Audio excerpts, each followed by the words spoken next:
Eu sou Lélia Gonçalves Rocha Martim, ou Martã. Eu sou enfermeira, eu sou doutora em ciências pela USP São Paulo, eu sou especialista em pediatria e puericultura e também administração hospitalar. E com relação ao tema de hoje, eu gostaria de ressaltar que eu sou editora de um livro, que é o Manual Básico de Acessos Vasculares, e também de 2 livros que eu escrevi junto com outras colegas no momento em que eu coordenava a pós-graduação lá no Hospital Israelita Albert Einstein. Hoje, eu sou diretora executiva da Doutrina Educação e Saúde, que é uma empresa que tem o grande objetivo de disseminar a melhor informação para todos os profissionais, seja no Brasil, seja fora do Brasil, porque Neuma está no Canadá, então eu posso dizer que nós já saímos do Brasil. Eu também quero convidar o Caio. Caio é farmacêutico. Por que Caio está aqui? Porque enfermeira sem farmacêutico, sem nutricionista, sem psicólogo, sem fisioterapeuta, sem o médico, não vai conseguir atuar bem na área de oncologia. Então, por isso, com muito prazer, convidei Caio. Caio é o nosso farmacêutico aqui do dia. Ele é especialista em farmacoterapia e interações medicamentosas na farmácia clínica pelo Instituto Pessoa. Ele é vice-presidente da Comissão de Oncologia do Conselho Regional de Farmácia da Bahia, e ele atua em farmácia clínica, em oncologia clínica, na Clion, que é a Clínica de Oncologia aqui em Salvador. E a Karina Alexandra Batista da Silva Freitas.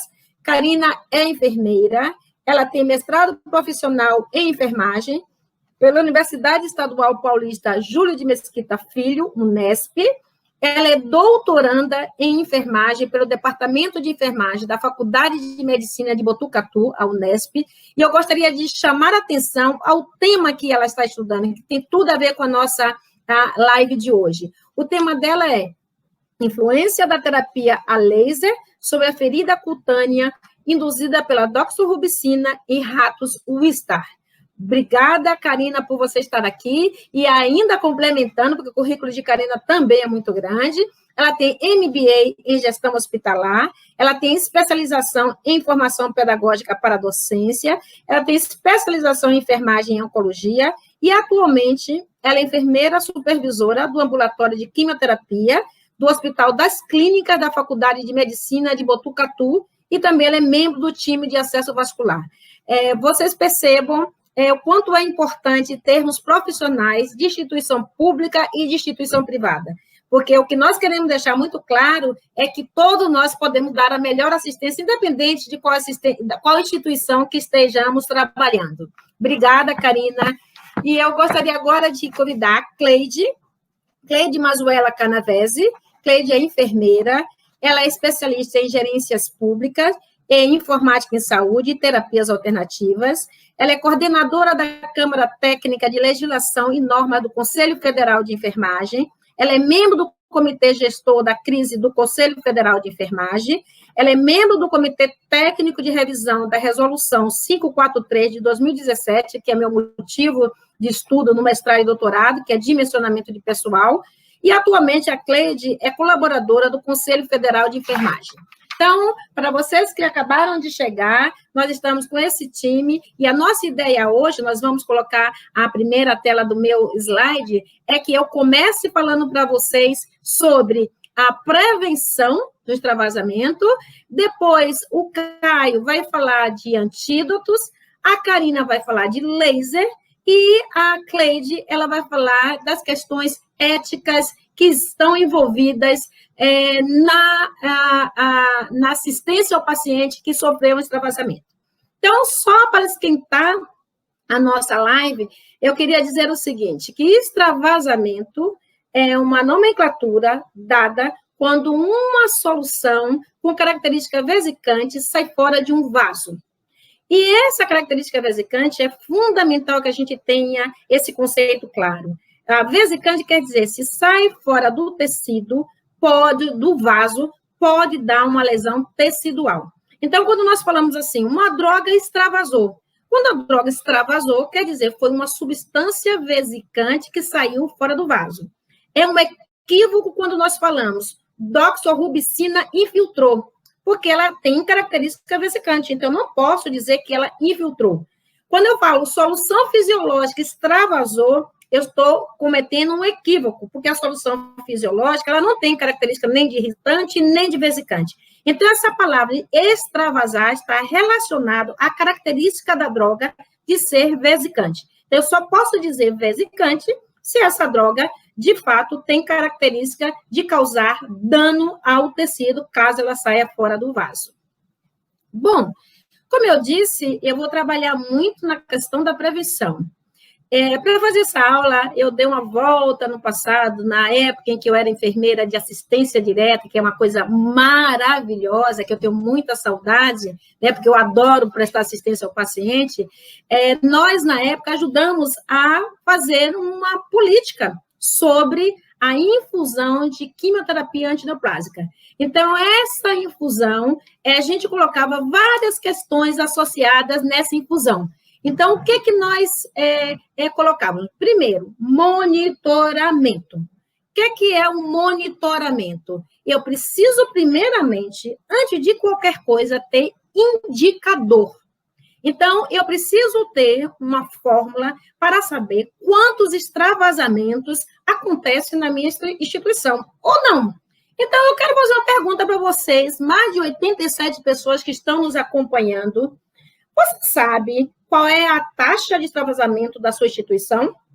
Ou melhor, a sua instituição monitora extravasamento e infiltração? Conte para a gente. A taxa de extravasamento da sua instituição, você está confortável com esse número? Eu posso dizer para vocês o seguinte, quando nós vamos para a literatura e identificamos taxa que é considerada aceitável, que eu tenho minhas dúvidas, pode variar em torno de 5%. Aí eu trago mais uma vez uma questão que o diretor, na minha época, da instituição que eu trabalhava, ele dizia o seguinte, você quer me dizer que eu tenho uma chance entre 100 pessoas de 5 desenvolverem tal evento adverso? É isso mesmo. Quando eu digo que 5% é a minha taxa, quero dizer, olha, 100 pacientes, no meio de vocês, 5 vão ter extravasamento. Eu estou vendo aqui, taxa mínima, porém não monitoramos. Muito obrigada, Paula, quando você fala isso. E a ideia hoje é que a gente saia daqui e comece a mexer na nossa prática. Porque quando a gente diz muito baixa, é como eu estou dizendo agora, 5%. Em 100 pessoas, 5 vão desenvolver extravasamento. Eu acho que é uma taxa muito alta. Eu acho que ninguém vai para um hospital, um portador de câncer, para receber uma medicação e ter o extravasamento acontecido. A Paula está falando aqui uma coisa fundamental, notificação. Então, ela precisa notificar e alguém, seja enfermeira, seja farmácia, precisa olhar esses dados e fazer uma análise. A Heloísa diz o seguinte, que sim, em 7 meses de serviço, ela não teve nenhuma evento adverso desse tipo. Parabéns, viu? Continue assim, Heloísa. Te conheço, sei que você é realmente obstinada para ter a melhor prática. Parabéns. Uma vez que nós definimos o nosso índice de extravasamento, como é que eu faço isso? No meu denominador, eu tenho que ter exclusivamente pessoas que estão sob o risco daquilo que eu estou pesquisando. Ou seja, só posso ter no meu denominador o número total de pacientes recebendo drogas vesicantes, senão meu indicador vai ficar falho. E no numerador, eu tenho que ter o número de extravasamento que aconteceram. E aí eu vou subtrair um pelo outro, multiplicar, fazer vezes 100, e aí eu vou chegar à minha taxa. Então, denominador. Olha, Ana Cláudia disse praticamente zero. É isso mesmo. A gente tem que sempre pesquisar, a gente sempre tem que estar atento para que a gente tenha o menor ou zero, porque esse é o ideal. Feito tudo isso, gente, dentro da minha política, tem que estar escrito isso. Na minha política de infusão de antineoplásico da minha instituição, tem que ter descrito, olha, aqui nós temos um indicador, nós monitoramos, nós consideramos como evento adverso e sempre nós vamos colocar essa informação clara para todos verem, né? A Carolina diz que é um evento que tem que ser totalmente evitado com medidas que são simples, é fato. E essa é a minha parte hoje, né? Eu diria que é a parte mais fácil, né? Então, como ela acabou de dizer, a prevenção se dá da seguinte forma: infusão de droga vesicante por veia periférica somente drogas que infundem até 30 minutos. Lélia, gente, não pode mais que 30 minutos sem ver a periférica. Especialmente por algumas questões que precisam ser observadas. A enfermeira, quando administra essa droga vesicante, ela tem que ficar do início ao fim ao lado do paciente. Como assim, Lélia? Aí entra aquilo que Cleide conhece muito bem, dimensionamento de pessoal de enfermagem. Se eu não tenho uma enfermeira que possa se planejar anteriormente para ficar ao lado do paciente para receber uma droga vesicante, realmente a minha instituição está com problema e pode ter muito mais. Então, eu preciso estar ao lado, testando o refluxo, baixando o equipo e nunca em veia periférica, droga vesicante em bomba de difusão. E, segundo a Polovsky, que é a pessoa que estuda muito esse assunto, ela diz o seguinte: qualquer administração de droga vesicante com tempo maior que 60 minutos, maior ou igual, deveria ser infundida em acesso vascular central e não por acesso periférico. A Edilene fala que aqui na instituição dela, ela tem tido quase taxa zero, mas já tivemos em anos anteriores taxa bem preocupante. Então, é muito bom, Edilene, falar isso, porque nós temos que monitorar. E aquilo que nós já falamos em lives anteriores, nós temos que estimular o registro. A gente não pode punir o profissional. A gente tem que criar mecanismo para que esse evento não aconteça. Isso aqui, por exemplo, é um paciente que eu cuidei há muito tempo atrás. Eu gosto de mostrar para ver assim, olha, gente, eu cuidei de paciente, eu sou de verdade, eu sou como todos vocês, eu fiquei na beira do leite acompanhando. Então, o paciente, esse daqui, na época, muito tempo atrás, ele recebeu esse quimioterápico vesicante em uma área que não deveria acontecer, né? Dorso de mão, próximo de articulação, é uma área completamente contraindicada. E uma outra coisa importante não deve ser utilizado jamais nenhum scalp, nenhum catéter que seja de metal em veia periférica. De metal é para coleta de sangue, nada mais. Não deveria ser infundido nenhuma droga vesicante com um catéter que fosse de metal. Uma outra coisa muito importante que a gente tem que atentar, e geralmente na oncologia já se observa, buscar um catéter periférico com o menor calibre possível. Por quê? Para que eu tenha menos contato do catéter com a parede do vaso, porque isso aumenta riscos de extravasamento. Então, a Ana Cláudia fala, protocolo de punção, testar refluxo, punção única, tudo isso são atenções que devem ser observadas para que a gente evite o extravasamento. E antes mesmo de fazer o acesso central, é preciso ter algumas perguntas, né? E essas perguntas a gente tem que ver junto com o nosso paciente. Houve algum problema de acesso periférico, esse momento que você está utilizando? Foi necessário mais de 2 tentativas de punção? Gente, se teve mais de 2 tentativas de punção, será que a gente deve mesmo insistir por uma veia periférica para fazer uma droga vesicante? A colocação desse catéter periférico precisou chamar o time de punção, se a sua instituição tem um time de punção, que são aquelas pessoas que geralmente nós chamamos quando o acesso é muito difícil? Houve alguma complicação com o local de acessos periféricos anteriores? Tudo isso são perguntas que a gente deve fazer bem antes de iniciar um tratamento. A gente não deve simplesmente, olha, Lélia, mas eu trabalho numa clínica, o paciente já chega, tem que criar um mecanismo para que você conheça o paciente antes, para que você possa definir junto com o paciente, junto com o médico, qual é o melhor acesso que ele pode utilizar. Mas, com tudo isso, gente, extravasou. E aí, o que nós temos que fazer? A primeira coisa é interromper imediatamente a infusão quando o paciente reclama de dor. Mas nós sabemos que na oncologia nós temos drogas como, por exemplo, gencitabina, que pode causar muito ardor local, né? Você tem que saber, doxorubicina geralmente não dói. Às vezes, gente, eu também já tive a experiência de acompanhar extravasamento que saiu fora do vaso, não abaulou e muito menos relatou dor. Porque quando eu estava do lado, eu vi rapidamente. Porque quando a gente está do lado, não quer dizer que não vai acontecer. Porque tem outros aspectos que podem levar ao extravasamento. A própria permeabilidade do vaso alterada. Possa ser que ela esteja dentro do vaso e, mesmo assim, as coisas podem acontecer para fora do vaso. Eu vou aproveitar e ver aqui o que a Ana Lígia está nos contando. A Ana Lígia diz o seguinte, que as taxas no Brasil não são monitoradas inadequadamente ou adequadamente. Infelizmente, o denominador geralmente vem com o número total de química e não somente com o vesicante. É fato.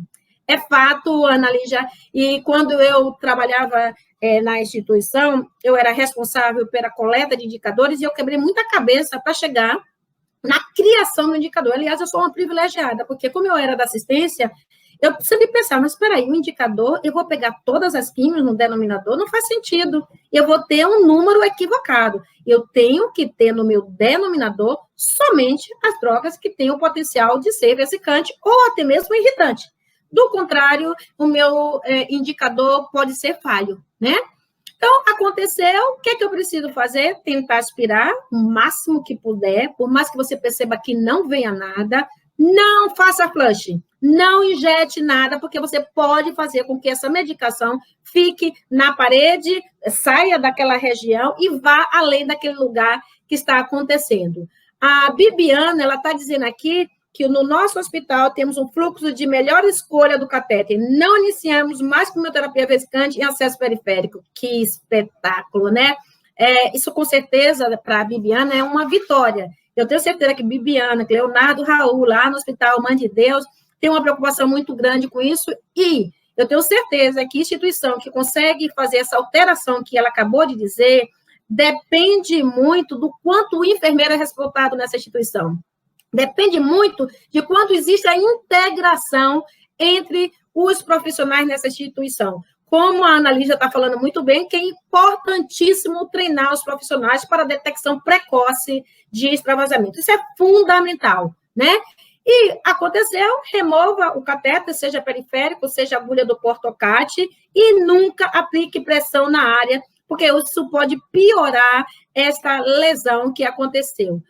Se possível, use uma caneta específica para marcação na pele, aquela que, quando você está no centro cirúrgico, falando de cirurgia segura, que você faz aquelas rodinhas para marcar quando a gente tem órgãos duplos. Marque para que você possa delimitar e saber aonde aconteceu. Se possível, também fotografe, notifique ao médico e inicie o protocolo que está descrito na sua instituição.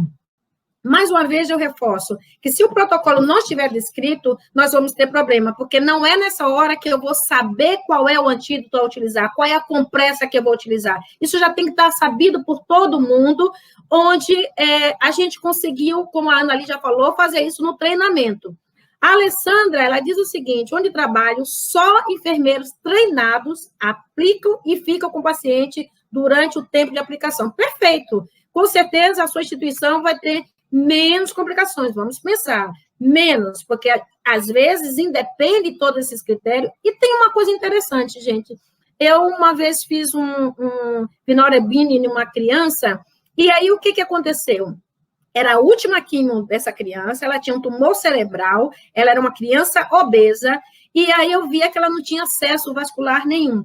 Fui ao médico, conversei com ele, disse, olha, não tem condição de fazer nesse acesso periférico. Ele falou, Lélia, por favor, essa é a última químio. Eu digo, então vamos fazer o seguinte, vamos juntos tomar a melhor decisão. Chamei a mãe, chamei o médico, e a criança, que ela tinha uma certa noção, disse, pessoal, existe um risco, e eu quero, como enfermeira, assumir esse risco. Eu vou arriscar, porque eu estou entendendo que o risco dele ir para um centro cirúrgico, passar no catéter central, é maior do que o de extravasamento. Então, eu vou ficar ao lado dessa criança. Se acontecer alguma coisa, eu reconheço o risco que eu estou correndo. Todos aceitaram, eu infundi. Foi tudo bem, aparentemente. No dia seguinte, ele apareceu com uma hiperemia local, que felizmente não evoluiu, mas não foi surpresa, não foi desgaste para ninguém. Tratamos localmente e, graças a Deus, não evoluiu. Ou seja, nem sempre a gente consegue manusear de uma forma tão fácil, como eu estou falando aqui, é só passar no catéter central. Nem sempre a gente consegue fazer isso, né? Então, a gente já notificou o médico, é fundamental que a gente estime o volume da solução que extravasou. Muito importante que a gente tenha a ideia de quantos ml que foi extravasado. E aí, o uso de compressa. Compressa, que é uma coisa muito importante, e a Luana está chamando a atenção aqui, que enfermeiros bem treinados nessa ação vai ter, claro, resultados melhores. Treinamento, treinamento, treinamento, tem que ser um mantra, né? Não é na hora que isso acontece. capacitação dos profissionais é imprescindível, como o Paulo está dizendo muito bem. Então, gente, não é apenas porque agora eu recebi a certificação do COPE, da Joint Commission, da ONU, não precisa você esperar que esse momento aconteça para que você tome essas providências, porque isso tudo que eu falei até aqui é relativamente tranquilo, qualquer instituição pode implementar nas suas áreas. Compressas, gente, a ideia das compressas frias são de reter o medicamento no tecido e reduzir a inflamação. Já a compressa morna é aumentar fluxo sanguíneo local. A grande maioria das quimioterapias com características vesicantes, eu uso as compressas mornas. Agora, as compressas frias, quando é que eu não devo utilizar? Quando eu tenho extravasamento do alcaloide. E nós temos uma outra substância que a gente já conhece muito bem, que é a oxaliplatina. Fazer compressa fria com oxaliplatina, nós sabemos que é completamente contraindicado. Na grande maioria, a gente realmente, ao contrário do que a gente vai usar a compressa fria, e em alguns casos, a gente vai usar a compressa morna. E remover a compressa fria pelo menos 15 minutos antes do início da infusão da dexarrazoxano. E nós também temos que neutralizar o medicamento com um antídoto apropriado. Para que isso? Eu não gosto de mostrar esse tipo de figura. Esse tipo de figura é de propriedade do Oncology North Society, dentro do guia de condutas dele, onde aqui a gente pode ver a doxorubicina, que extravasou portocat. Logo, gente, veia periférica pode dar problema? Pode, mas catéter totalmente implantado também pode dar problema. Então, houve a saída da agulha e aí houve esse processo inflamatório. Mais ou menos 15 dias depois, já começou a formar necrose. Com 30 dias, não teve jeito, teve que ir para o centro cirúrgico, um plástico, fazer debridamento. Então, desbridou, olha a característica que ficou essa região. Depois de 3 meses, ainda em fechamento, começou a aparecer tecido de granulação e somente 10 meses depois é que veio a cicatrização. E como você pode ver, gente, não é a melhor cicatrização. Nós sabemos que nossos pacientes de mama já têm problemas específicos e ele que vem prostituição sair dessa forma não é a maneira melhor que existe para tratar um paciente. Então, tudo isso que eu falei foi para dar pano de fundo e começar a dar sequência na nossa fala de agora. Eu queria convidar, antes, na verdade, de chamar o Caio, eu queria ler o que a Ana Cláudia colocou, duplo cheque do retorno veloso, pré-administração de vesicante para o catéter central. Com certeza, para que a gente diminua ao máximo o risco de extravasamento. Então, o que eu falei para vocês foi o que está na mão de qualquer profissional. Não precisa estar na instituição de maior poder aquisitivo para fazer tudo o que eu falei. É muito simples. Agora, é claro, tem que estudar, porque tudo tem que ser baseado na melhor evidência disponível. Então, considerando que extravasou, eu preciso buscar o farmacêutico para me ajudar.